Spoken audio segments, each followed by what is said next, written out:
So, This guise is not about us, but about others. oh, I see.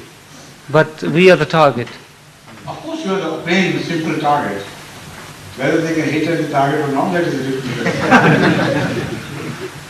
Thank you.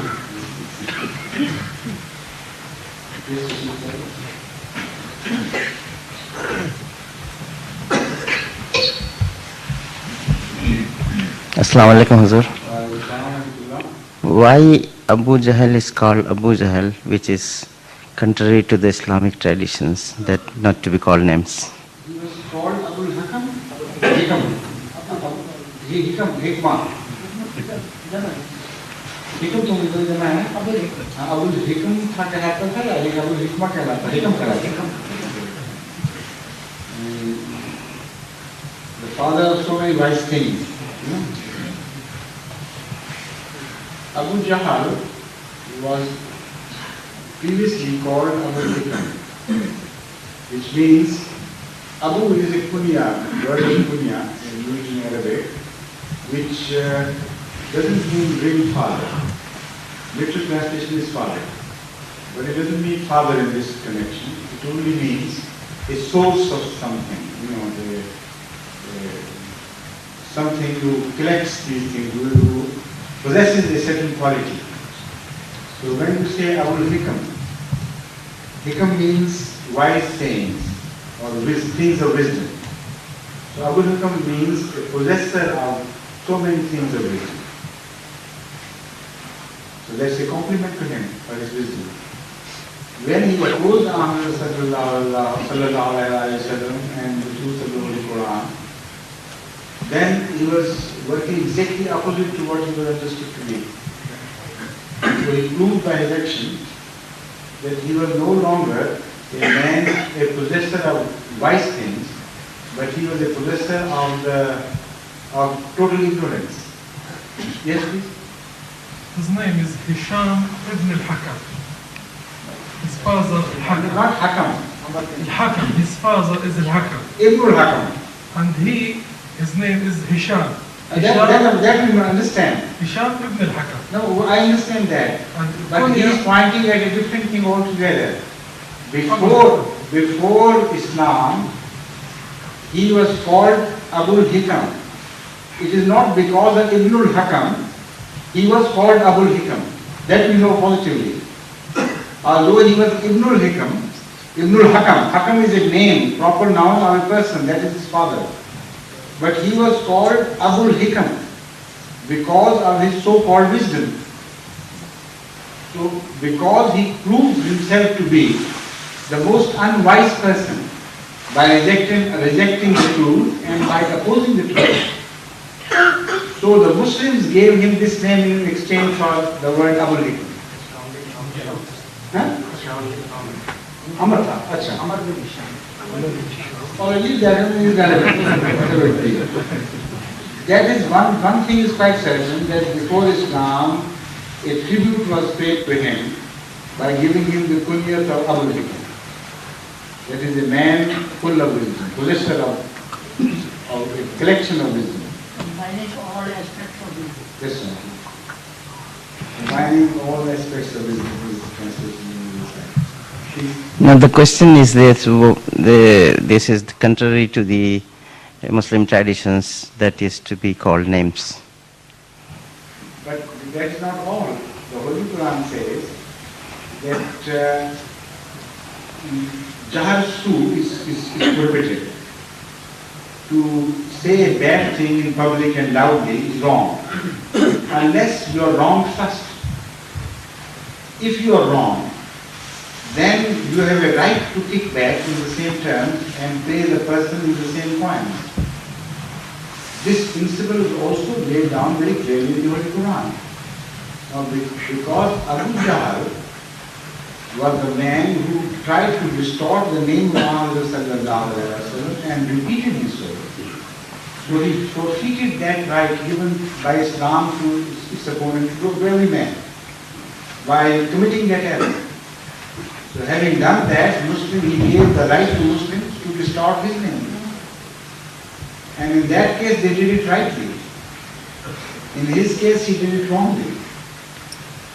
Was this name was given to him by Hazrat Sallallahu Alaihi Wasallam or the other Muslims at the time? I don't know whether Ahmad sallallahu alaihi wasallam ever referred to him as Abu Jahl. I don't remember anything. Somebody else? How is that? हदीस में मिलता है नहीं, अब हदीस में तो उसका सब कहते अबू जहल है। ये रसूल सल्लल्लाहु अलैहि वसल्लम ने फरमाया हो कि अबू जहल था। शाम को इस्तेमाल किया है I don't remember any tradition where Ahmad sallallahu alaihi wasallam has referred to him as Abu Jahl. Thank you.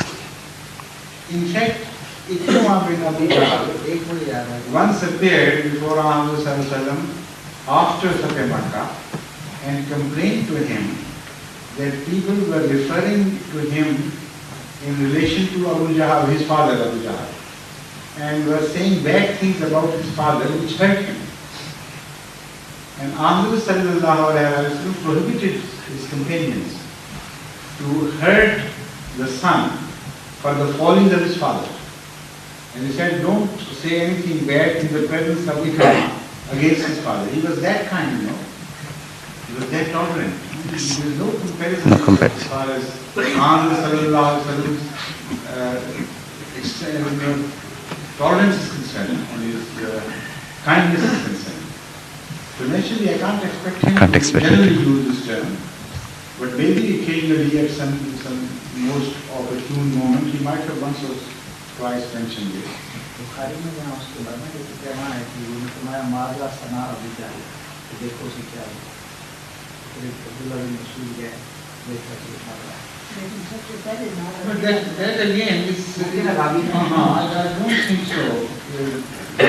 Ravi could have committed that mistake because he was so well known by the name of Abu Jahl later on.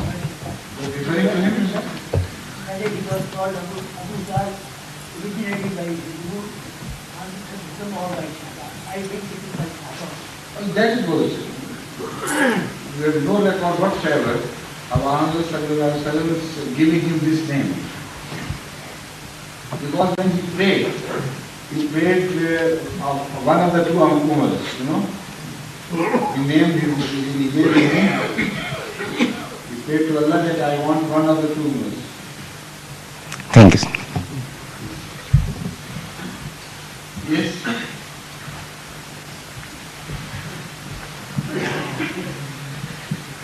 There had been quite a few articles on the word called Ummi in newspaper.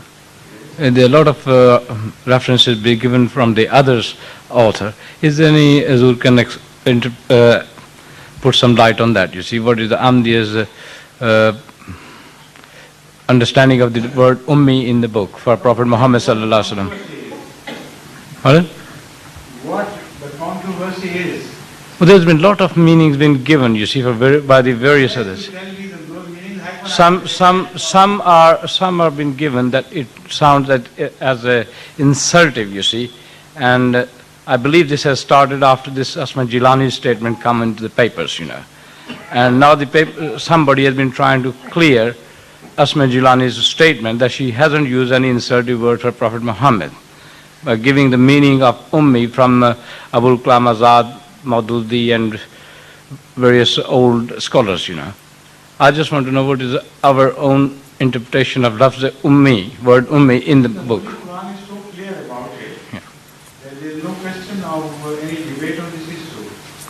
So in Surah Jumu'ah, the Holy Quran tells us, وَالَّذِي بَعَثَ فِي الْأُمِّيِّينَ رَسُولًا مِنْهُمْ. At another place, Ansar is referred to as Nabi al-Ummi. But in this instance, he is declared to be one of the Ummiyin. So whatever state of the Arab people of that time required this reference to them as Ummi. Ahmad sallallahu alaihi wasallam is also referred to as having shared that quality before he was made a prophet. Being one of the Ummiyin, that is what the Holy Quran tells us. Yet when he was turned into a prophet,